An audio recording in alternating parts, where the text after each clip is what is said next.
Hello, everybody, and welcome back to another daily devotion here at Woodlawn Christian Church in Lake City, Iowa. I'm Pastor Roy Carlin, and welcome to my channel. If you do enjoy these devotions, there's a whole lot of them. If you look through the channel, we've got playlists of all the different books we've worked our way through. Take a look around. If you like it, like and subscribe, please. And make a nice comment if you want to make a comment, please. Today, this video is being prepared for, first of all, for Wednesday, April 6th of 2022.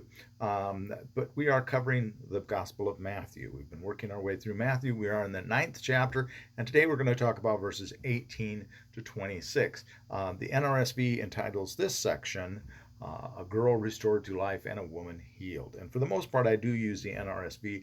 I think for a couple of different books, I've used different books or different translations, but generally I do tend to use the NRSV. I will confess that. So let's take a look at Matthew chapter 9, verses 18 to 26. While he was saying these things to them, suddenly a leader of the synagogue came in and knelt before him, saying, "My daughter has just died, but come and lay your hand on her, and she will live." And Jesus got up and followed him with his disciples. Then suddenly a woman who had been suffering from hemorrhages for 12 years came up behind him and touched the fringe of his cloak. For she said to herself, "If I only touch his cloak, I will be made well."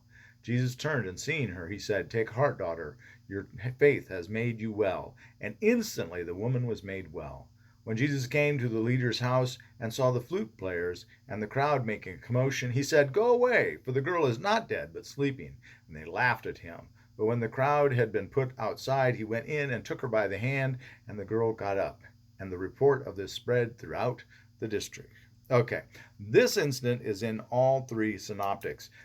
In Luke and Mark, it's much longer. Matthew has the most precise, concise edition of this. He does not list the name of the synagogue leader, but in Mark and Luke, we know it's Jairus that is the leader. He is named in those. Again, they're much longer. There's a crowd that Jesus has to go out through in the other Gospels, and the woman pushes in and is like, the power went out of me. We have no mention of power going out. We have no mention of crowds here. So for interestingly, Mark is usually the one that's very, staccato and boom, boom, just the facts. But here it's more Matthew is just the facts, man.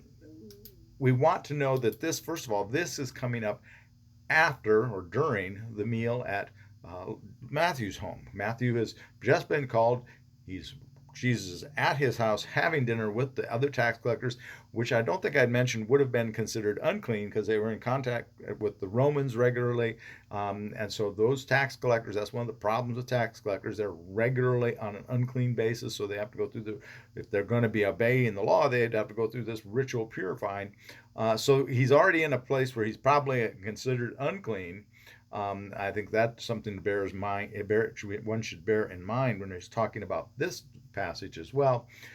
Interesting thing is Jairus comes, the synagogue leader comes to him. He kneels down, and when that word in Greek where he's knelt, where he has kneeled down, it's taking up a position of worship.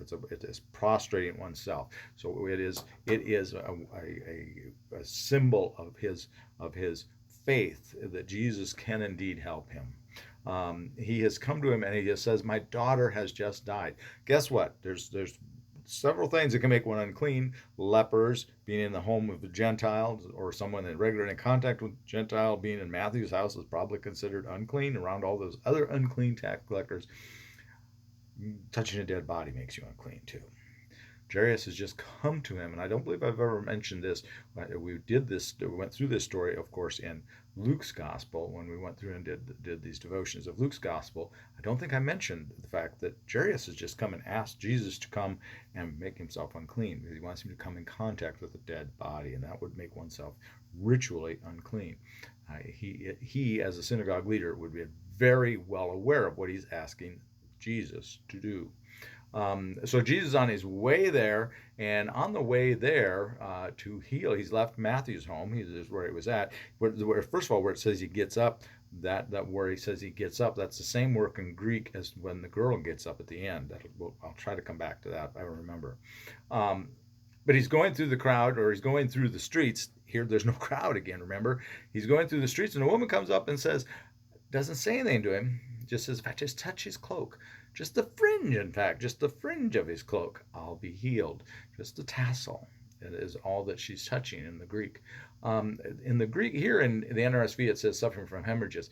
In the Greek, it's menstrual bleeding is what is going on. So she's ritually unclean. She shouldn't be touching the rabbi. She shouldn't be touching anyone. She shouldn't be out in public. She should be sequestered. She is a reject from, isolated from the world, basically, because she is continually ritually unclean, because she has gone through this menstrual bleeding. For 12 years she's had this problem, and so for 12 years she has been ritually unclean. So that's another part. We've got two elements of being unclean here, three actually, counting Matthew and his home and all of the other tax collectors. So it's piling up here. So she touches his cloak, and Jesus doesn't say anything about power going out of Jesus in this telling. It is that way, and I believe both Mark and Luke, it says that he felt the power go out of him. But Jesus instantly turns around and says to her, "Take heart, daughter, your faith has made you well." He knows what's going on. He knows that she's come to be healed. And then, just like that, she is healed. She's made well. This 12-year problem is gone, and now she has been reinstated into community. She's been raised from the dead, if you will. Jesus goes to Jairus' house, and it says there's flute players. It doesn't say how many. They're playing this form of a clarinet, actually, more of a clarinet than a flute, and because in Jewish law, tradition, there would have always had to been, even if you're a poor person, you have to have a minimum of 2 clarinet players at a funeral procession. That's just it. You do that. If you're poor, you get away with 2, but if you're wealthier, you need more. These are professional mourners, is what's going on here, and we've talked, I think, before in other devotions about the Jewish professional mourners, and that's what's going on here. You got the professional mourners are there, probably not called by Jairus, but probably called by his wife. His wife doesn't have as much faith as Jairus. She's like, okay, she's dead. What's wrong with you? But Jairus is gone. Instead of calling the flute players, he's left, or the clarinet players, he's left and gone to get Jesus. The wife, apparently, has called in the professional mourners. And it's they, and probably the wife as well, that laugh at him when he says, "Get out of here," because she's just sleeping. And of course, he means that she's not completely, he knows he can bring her back. All right. But they laugh at her. He puts the crowd, and when the crowd had been put outside, and they everybody out. It doesn't list who gets to stay in this story. Others do.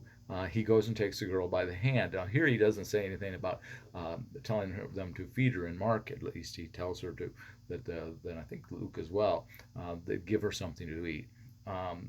So she has been raised physically. There, the need food to nourish your physical body. It's a physical resurrection, not a spiritual resurrection. And then the report spreads. But Jesus touched the body, touched the dead girl. And the thing about this here is, in both of those stories, both stories of being touched, the healing, the wholeness, the purity went from Jesus to the person, to the woman that was hemorrhaging, to the little girl, and brought both of them out of a state of where they were considered unclean, and into a state of wholeness, and reintroduced and reintegrated into society. This is what Jesus can do to us when we feel we are broken, we are feeling unclean in a metaphoric standpoint. We feel that we're not part of society. If we come to Jesus, he can heal us of whatever's going on us, the spiritual. That we have discounted too much about what Jesus can do to heal the brokenness, and we've gone too much towards just letting Jesus accept the brokenness. And we're not supposed to be, we bring people in that are broken. That's for sure. We love on them, but the goal is that they don't remain broken. They don't remain in their sin. They don't remain in their uncleanliness, but that rather that we heal them of those demons that have whatever that demon is that is controlling them, whether it's addiction or sexual immorality or what have you. The list is long. The idea is that we actually reinstate them, not that we rationalize and say, well, your sin is okay, folks. That's all cool and well. In fact, we'll just make big banners out of it.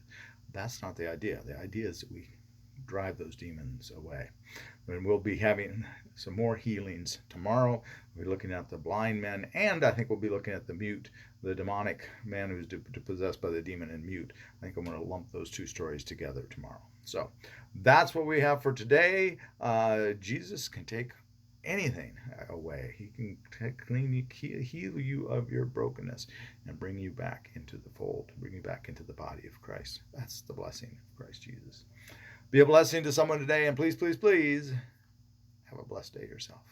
All right, we'll talk to y'all later. Bye-bye.